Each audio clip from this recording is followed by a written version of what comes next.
శివసేన అనేది కేవలం ఒక పార్టీ కాదు. మహారాష్ట్ర రాజకీయాలకు ముఖ్యంగా మరాఠా ప్రజల ఆత్మ గౌరవానికి అది ఒక ప్రతీకగా నిలిచింది. కానీ గత కొద్ది సంవత్సరాలుగా ఆ పార్టీ అనేక సవాళ్లను ఎదుర్కొంటోంది. ముఖ్యంగా వ్యవస్థాపకుడు బాల్ ఠాక్రే మరణం తర్వాత పార్టీలో ఏర్పడిన చీలికలు, వర్గపోరు దాన్ని తీవ్రంగా దెబ్బతీశాయి. మరి ఈ పరిస్థితికి దారితీసిన కారణాలేంటి? శివసేన భవిష్యత్తు ఎలా ఉండబోతోంది?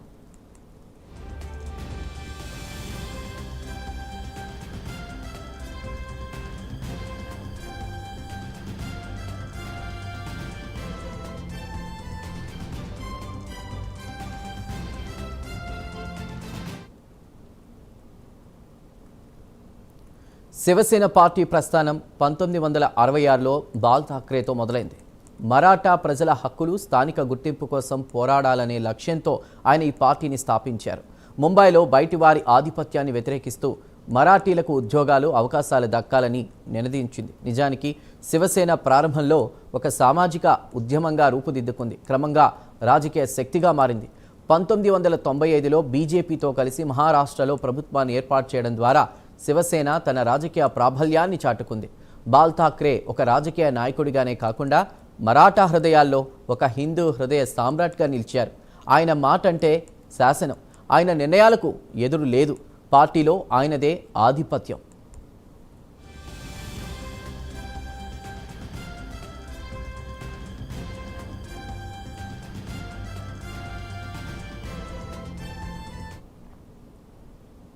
బాల్ ఠాక్రే 2012 నవంబర్ 15 మరణించిన తర్వాత శివసేన ఒక పెద్ద శూన్యంలో పడింది.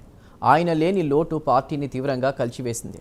ఠాక్రే తర్వాత ఆయన కుమారుడు ఉద్ధవ్ ఠాక్రే 2013లో శివసేన అధ్యక్షుడిగా బాధ్యతలు స్వీకరించారు. అయితే బాల్ ఠాక్రే ఉన్నంత పట్టు ఏదైతే ఉందో అది ఉద్ధవ్కు లేదనేటువంటి వాదనలు అప్పట్లోనే మొదలయ్యాయి. ఉద్ధవ్ నాయకత్వంపై మొదటి నుంచి కూడా కొన్ని వర్గాల్లో అసంతృప్తి ఉండేది. ఆయన మెతక వైఖరి పార్టీలోని కొందరు సీనియర్ నాయకులకు నచ్చేది కాదు.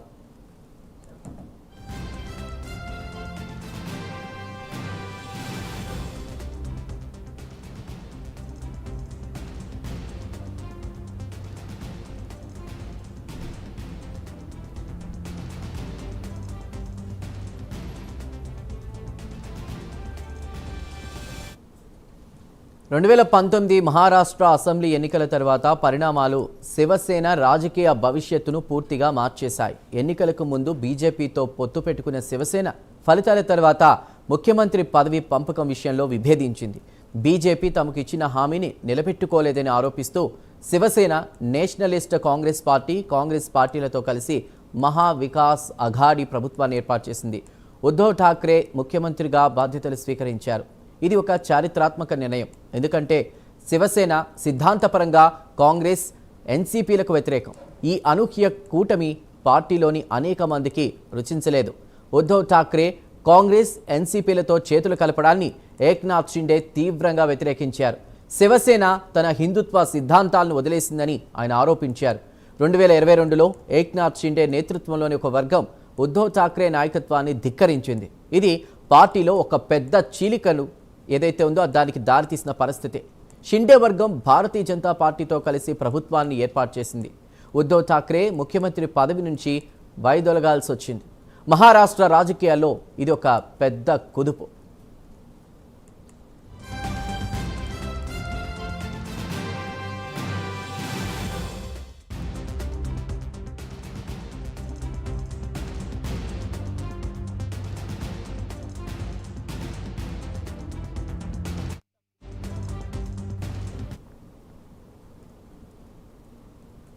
ఇక ఈ చీలికతో శివసేన రెండు ప్రధాన వర్గాలుగా విడిపోయింది. ఒకటి ఏక్నాథ్ షిండే నేతృత్వంలోని శివసేన, మరొకటి ఉద్ధవ్ ఠాక్రే నేతృత్వంలోని శివసేన యూబీటీ. పార్టీ పేరు, గుర్తుపై ఆధిపత్యం కోసం రెండు వర్గాలు కూడా భారత ఎన్నికల సంఘాన్ని ఆశ్రయించాయి. 2023 ఫిబ్రవరిలో ఈసీఐ ఏక్నాథ్ షిండే వర్గాన్ని అసలైన శివసేనగా గుర్తించింది. అంతేకాదు పార్టీ పేరు, విల్లు, బాణం గుర్తును వారికి కేటాయించింది. ఉద్ధవ్ ఠాక్రే వర్గానికి మషాల్ గుర్తును కేటాయించారు. ఈ నిర్ణయం ఉద్ధవ్ ఠాక్రే వర్గానికి పెద్ద దెబ్బ. ఈసీఐ నిర్ణయాన్ని సుప్రీంకోర్టులో సవాల్ చేశారు. మరియు ఈ కేసు ప్రస్తుతం సుప్రీంకోర్టులో పెండింగ్లో కూడా ఉంది. ఇంతలోనే రెండో దశ చీలిక మొదలైంది. ఎంపీలు జంప్ అయ్యారు. మరికొందరు ఎమ్మెల్యేలు, స్థానిక సంస్థల ప్రజాప్రతినిధులు జలక్కిచ్చేందుకు సిద్ధం అవుతున్నారు. ఈ పరిణామాలు శివసేన భవిష్యత్తును ప్రశ్నార్థకం చేశాయి. బాల్ ఠాక్రే కలలుగన్న శివసేన ఇప్పుడు కేవలం చరిత్ర పుటల్లోనే మిగిలిపోతుందా అనేటువంటి చర్చ జోరుగా సాగుతోంది. ఒకప్పుడు మహారాష్ట్ర రాజకీయాలను శాసించిన పార్టీ ఇప్పుడు తన ఉనికి కోసం పోరాడుతోంది. ఉద్ధవ్ ఠాక్రే సారథ్యంపై తీవ్రమైన విమర్శలు వస్తున్నాయి. ఆయన నిర్ణయాలు పార్టీని బలహీనపరిచాయని కొందరు ఆరోపిస్తున్నారు. పార్టీ పగ్గాలను వదిలేస్తానంటూ ఉద్ధవ్ ఠాక్రే చేసిన వ్యాఖ్యలు కూడా ఆయనలోని నిరాశను, అసహాయతను స్పష్టం చేస్తున్నాయి. ఈ దుస్థితికి కారణాలు ఏంటి? బాల్ ఠాక్రే మరణాంతరం ఏర్పడిన నాయకత్వ లోపం, ఉద్ధవ్ ఠాక్రే నాయకత్వంపై అసంతృప్తి, బీజేపీతో విభేదించి కాంగ్రెస్ ఎన్సీపీలతో పొత్తు పెట్టుకోవడం మరియు పార్టీలోని అంతర్గత వర్గపోరు, ఇవన్నీ శివసేన బలహీనపడడానికి దోహదపడ్డాయి. ఇక్కడ మనం కొన్ని ముఖ్యమైన అంశాలను చూడాలి. బాల్ ఠాక్రే బతుకున్నప్పుడు పార్టీలో ఆయన మాటే వేదం. ఆయన నిర్ణయాలపై ఎవరు ప్రశ్నించేవారు కాదు. కానీ ఉద్ధవ్ ఠాక్రే హయాంలో ఈ పరిస్థితి మారింది. ఆయన తీసుకున్న కొన్ని నిర్ణయాలు, ముఖ్యంగా బీజేపీతో తెగదెంపులు చేసుకుని కాంగ్రెస్ ఎన్సీపీలతో పొత్తు పెట్టుకోవడం పార్టీలోని ఒక బలమైన వర్గానికి రుచించలేదు.